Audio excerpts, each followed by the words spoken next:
it with sarcasm or a veiled threat, Donald Trump has once again lobbed what many see as an incendiary declaration on gun control. Speaking in Miami, Trump apparently went off script and said Hillary Clinton's Secret Service bodyguards should be stripped of their weapons.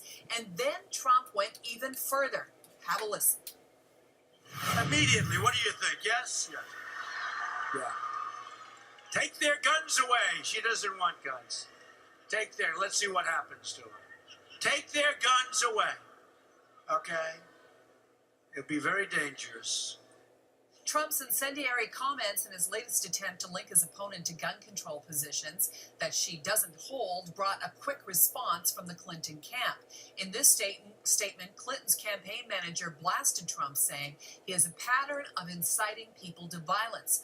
Whether this is done to provoke protesters at a rally or casually or even as a joke, it is unacceptable quality in anyone seeking the job of commander-in-chief.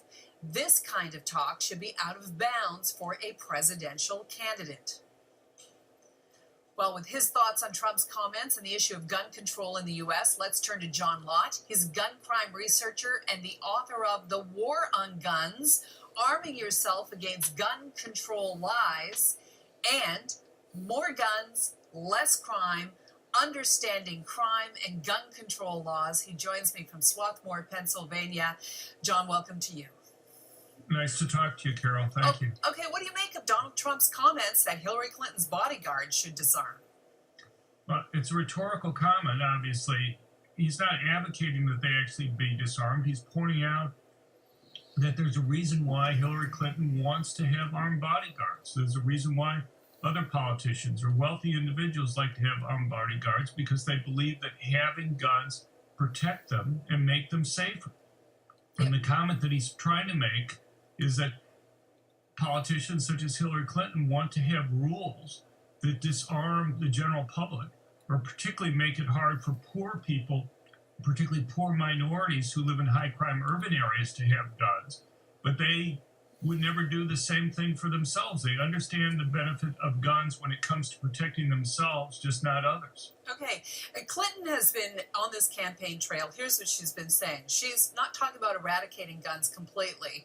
One of her main lines, John, is that if you're on a terrorist watch list and you can't get on a plane, then you shouldn't be allowed to go and buy a gun.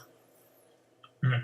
Well, first of all, the first statement isn't obviously true. What she wants to do is to overturn recent Supreme Court decisions by appointing judges to the courts who would go and say it's perfectly fine for the government to go and ban guns.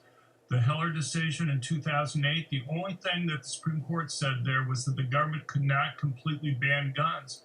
And that's the decision she wants to overturn. So how do you know she wants to overturn that? You think she wants a blanket gun ban in the United States, something she has not said on the campaign trail.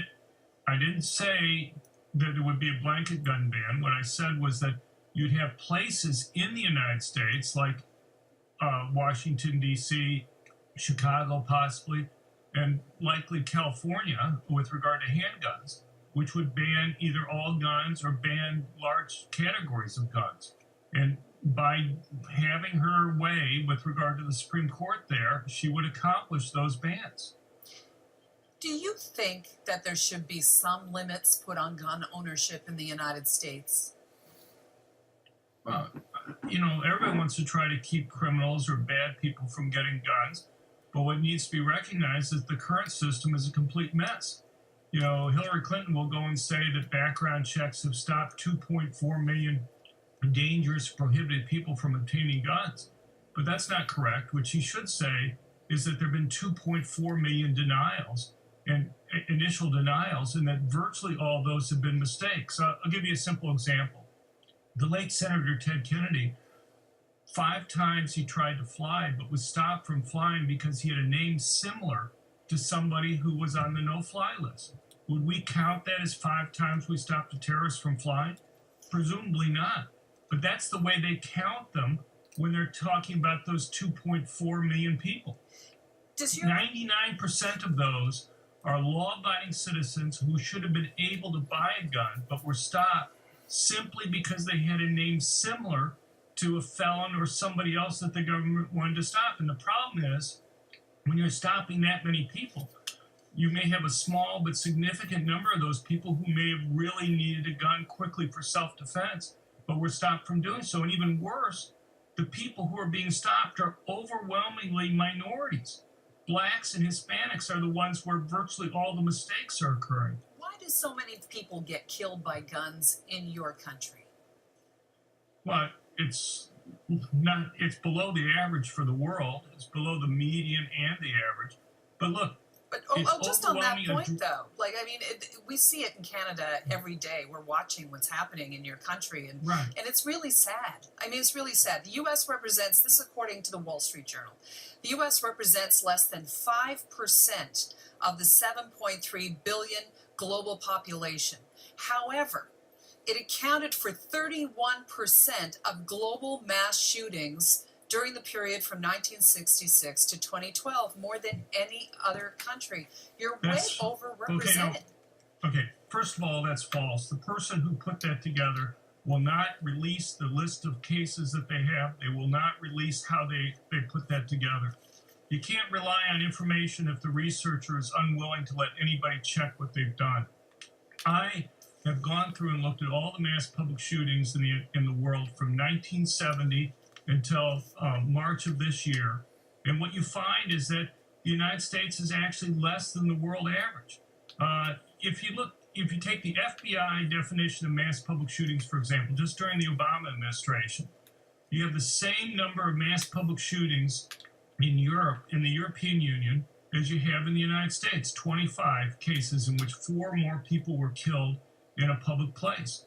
And if you look at the casualty rate per capita, it's actually 50% higher in Europe than it is in the United States. France alone last year had 532 casualties from the 4 mass public shootings that they had.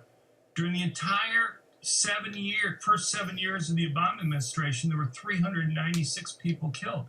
And people can go to my book, The War on Guns, and I have a list of each case, and they can check out each case that's there. According to the mass shooting tracker, and this was plotted with PBS NewsHour as well, which defines a mass shooting as an incident in which 4 people were killed or wounded. There were 372 mass shootings in the United States in 2015, killing 475, wounding 1,870. What's going on with your country? Okay. Well, what I was trying to say before is the big problem that we have with drug gangs. Overwhelming majority of those, the vast majority of those cases that you're just pointing, were drug gang fights. We have a real drug gang problem. But the issue is, look how hard it's been to stop the drug gangs from getting a hold of drugs. Do you think it's any easier to stop the drug gangs from getting a hold of guns? If I could click my fingers right now and cause all illegal drugs to disappear from the United States and all guns, how long do you think it would take before illegal drugs started coming back in? 20 minutes, a half hour? You know, it's not like a drug gang can go to the police and say, look, this other gang stole our drugs. Can you go and help us get them back? These gangs have to go and put together their own militaries, and they'll bring in the guns just as easily and at the same time as they bring in the illegal drugs.